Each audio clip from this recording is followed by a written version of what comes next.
बिस्मिल्लाहिर्रहमानिर्रहीम। प्यारे बच्चों, आज का हमारा टॉपिक जो आपका फिजिक्स का कोर्स चल रहा है उसमें है स्टेन-गेयरलॉक एक्सपेरिमेंट।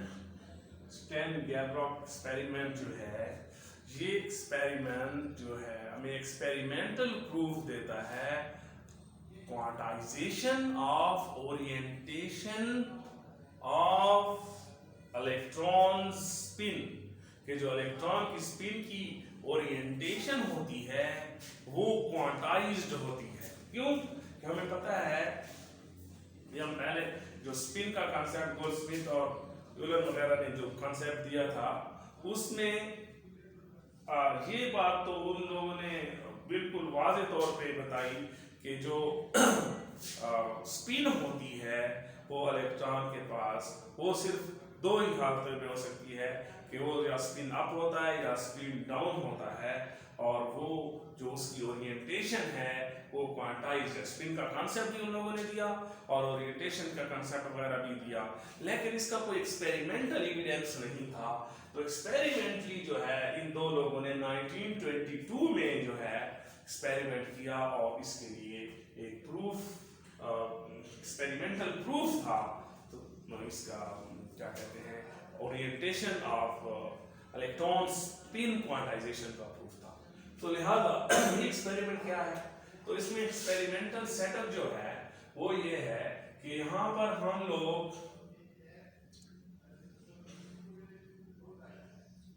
एक ओवन लेंगे, ओवन हीटर समझे जो भी है, और इसमें एक होल टाइप बना दें, कैविटी बना दें और इसके अंदर सिल्वर डाल देंगे, सिल्वर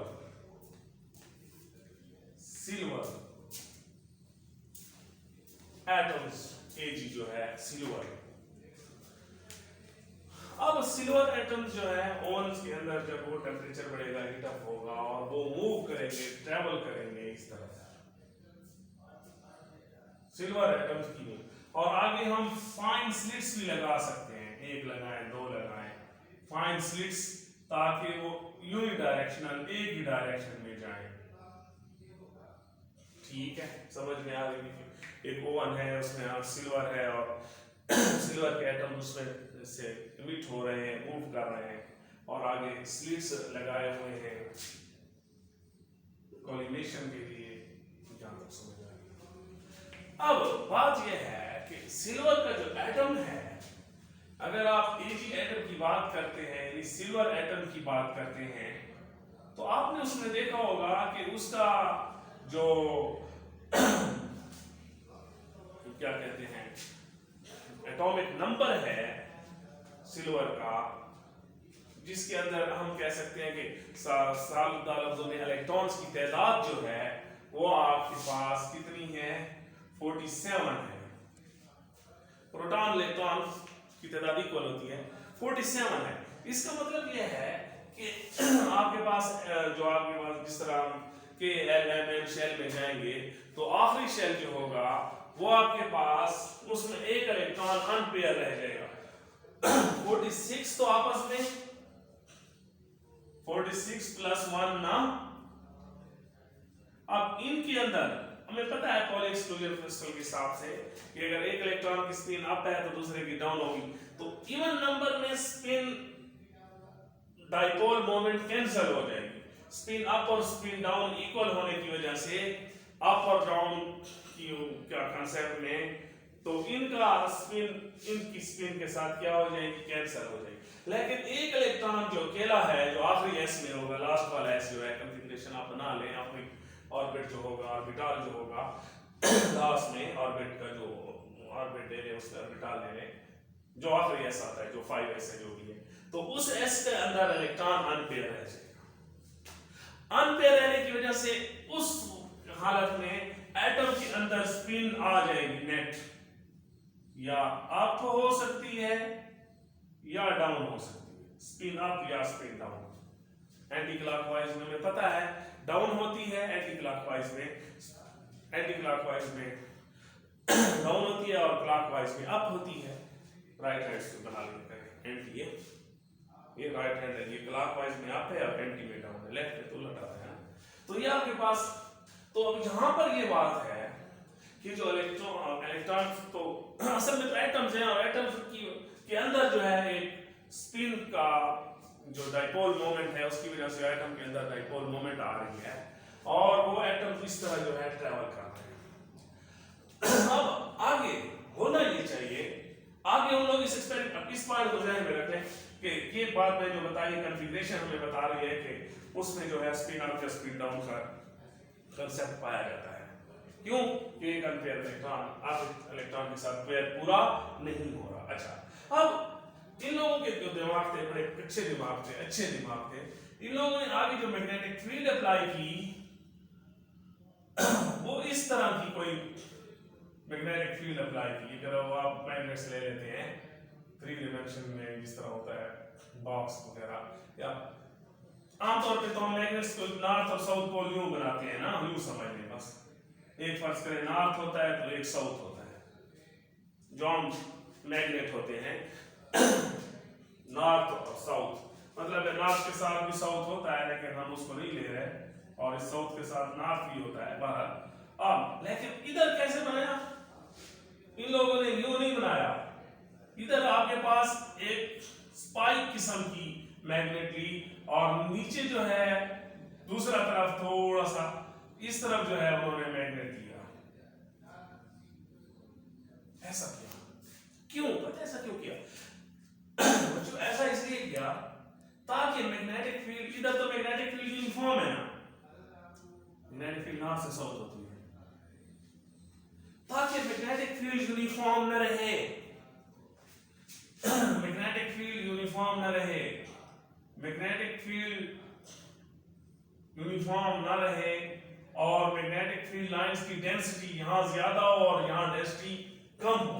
जहां मैग्नेटिक फील्ड की डेंसिटी ज्यादा होती है, हमें पता है मैग्नेटिक फील्ड की स्ट्रेंथ ज्यादा होती है, strength of the magnetic field is number of magnetic field lines per unit area. तो मैग्नेटिक फील्ड की स्ट्रेंथ जो है, फर्स्ट करें मैं कहता हूं ये एक्स एक्सिस है, ये वाई एक्सिस है, ये जी एक्सिस है, तो z डायरेक्शन में से कि z डायरेक्शन में मैग्नेटिक फील्ड चेंज हो रही है, तो z डायरेक्शन में मैग्नेटिक फील्ड में तब्दीली आ रही है। z डायरेक्शन में तब्दीली आ रही है, लेकिन मैग्नेटिक फील्ड जो है वो x में, और मैग्नेटिक फील्ड y डायरेक्शन में तब्दील नहीं हो रही। ये याद रखिए, यानी यहां चेंज कांस्टेंट नहीं है, चेंज यहां पर जीरो नहीं है, मैग्नेटिक फील्ड कांस्टेंट नहीं है, इधर चेंज जीरो है तो मैग्नेटिक फील्ड कांस्टेंट है x y।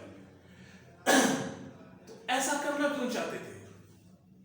ऐसा वो इसलिए करना चाहते थे, बिल्कुल ऐसा इसलिए करना चाहते थे, जैसे हम लोग पोलराइजेशन टॉपिक पढ़ते हैं लाइट में, और हम लोग आगे जो क्रिस्टल लगाया होता है, ताकि अगर आपके पास किसी क्या कहते हैं फोटॉन जो है जो अनपोलराइज्ड है, इलेक्ट्रिक फील्ड यूं है तो मैग्नेटिक फील्ड यूं है, तो हम चाहते हैं कि सिर्फ एक डायरेक्शन के अंदर, जैसे अगर स्लिट यूं लगाए हुए हैं तो सिर्फ ये वाले गुजर जाएं और ये वाले रुक जाएं।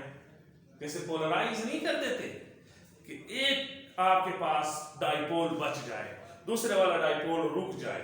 क्योंकि एटम्स जो आ रहे होते हैं वो रैंडमली ओरिएंटेड होते हैं, उनकी स्पिन जो है, क्योंकि कई एटम्स होंगे ना, बिलियंस ट्रिलियंस ऑफ एटम्स होंगे और इधर से भी गुजरेंगे इसी हालत में। तो हम चाहते हैं यहां गुजरने के बाद यहां से गुजरने वाला एटम या तो स्पिन अप रखे, डिपेंड करेगा, अगर स्पिन अप वाला है तो उधर एक तरफ स्पिन अप वाला है, ये स्पिन अप और स्पिन डाउन वाले एटम गुजर जाए। यानी कि ये बिल्कुल पोलराइजिंग शीट की तरह है, ये तो मैग्नेट पोलराइजिंग शीट की तरह है, ताकि अगर एक एटम की डाइपोल मोमेंट इस डायरेक्शन में है तो इनसे गुजरने के बाद वो यूं हो जाए, इसकी यूं है तो यूं हो जाए, इस वाले की यूं हो जाए और इस वाले की, यानी कि या तो वो एटम मैग्नेटिक फील्ड की डायरेक्शन के अंदर उनकी स्पिन डायरेक्शन के पैरेलल हो जाए या अपोजिट हो जाए। अब जब ये यहां से गुजरेंगे तो फोर्स का क्या फार्मूला है? Force is negative gradient of magnetic potential energy. वैसे जनरल बात है, फोर्स जो है वो पोटेंशियल एनर्जी का नेगेटिव ग्रेडियंट होती है, आपको डेफिनेशन पता है फिजिक्स में। और पोटेंशियल एनर्जी जो है वो किस चीज के इक्वल होती है प्यारे बच्चों? मैग्नेटिक पोटेंशियल एनर्जी की हम बात करेंगे, तो वो मैग्नेटिक डाइपोल मोमेंट और मैग्नेटिक फील्ड का डॉट प्रोडक्ट होगी। अब मुझे बताएं कि डॉट प्रोडक्ट जो होगी तो फील्ड जो है, फील्ड का मैग्नेटिक मोमेंट फील्ड के किस कंपोनेंट के साथ डायरेक्शन में पैरेलल है? तो मैग्नेटिक मोमेंट जो है वो फील्ड के z कंपोनेंट के साथ पैरेलल है।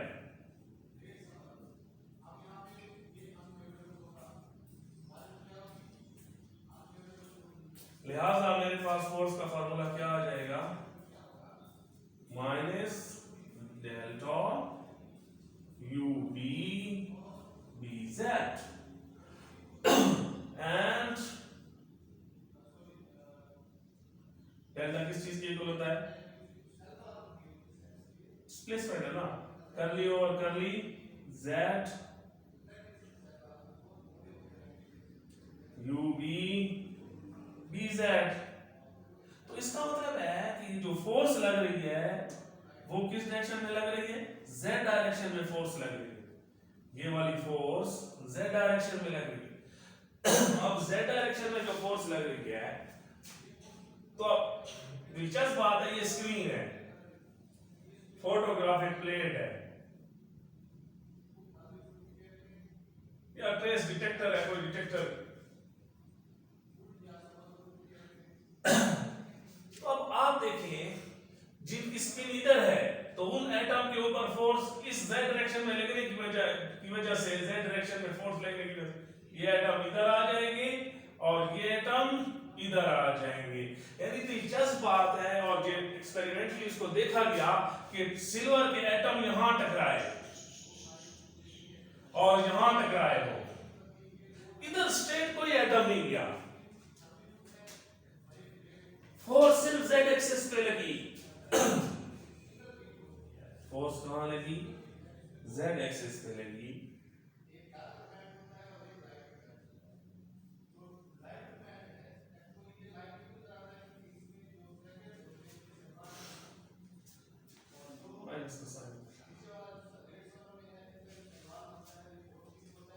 फोर्स z एक्सिस पे लगी है,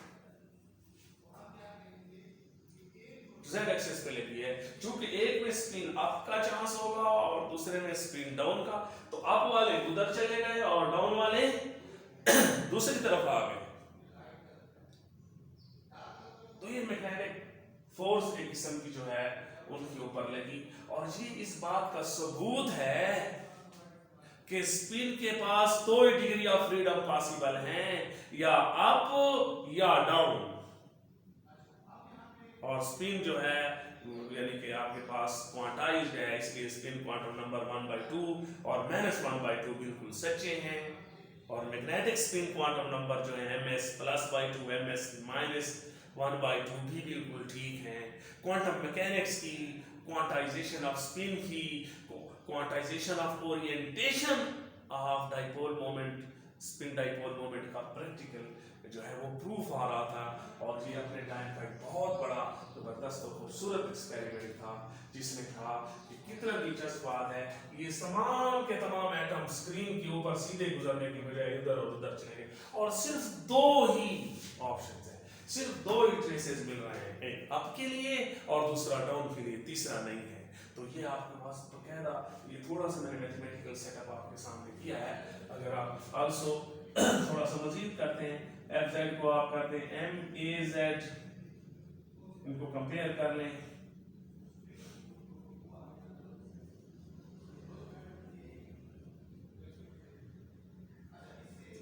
और एक्सेलरेशन आप निकाल सकते हैं Z एक्सिस पे उसका। मैं सबसे लोअर एटम, यानी कि ये Z एक्सिस पे ये एक्सेलरेट करेंगे, Z एक्सिस में नॉर्थ से साउथ या साउथ से north, depending upon the direction of क्या डाइपोल मोमेंट। तो ये आपके पास, और डाइपोल की स्पिन फील्ड जो है उसके हिसाब से फोर्स लगी है मैग्नेटिक।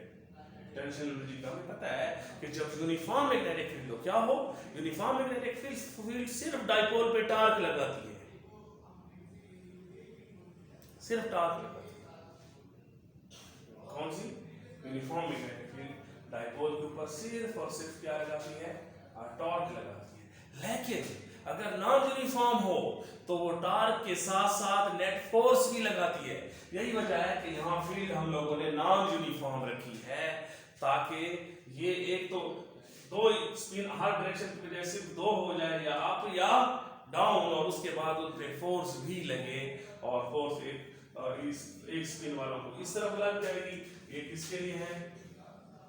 फर्ज करें ये स्पिन अप के लिए एटम आ गए, और ये कौन से वाले आ गए? स्पिन डाउन वाले एटम आ गए।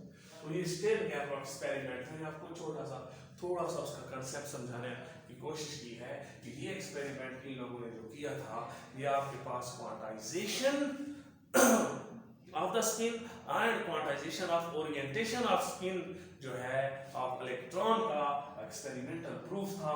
थोड़ा सा मैथमेटिकली जनरल टच भी दिया है आपको, बताया भी है कि किस तरह ओवन होगा और उसमें रिसीवर एटम मूव करेंगे स्लिट से, और नॉन यूनिफॉर्म मैग्नेट्स दिलचस्प हैं ताकि फील्ड नॉन यूनिफॉर्म रहे और तमाम के तमाम एटम जो है किस्म का पोलराइज हो जाए, एक ही डायरेक्शन में पोल बने, अपोजिट या पैरेलल, अप वाले एक डायरेक्शन में होंगे तो डाउन वाले जाए अपोजिट ही होंगे, और एक तरफ फोर्स दूसरी तरफ फोर्स होंगे। Thank you very much.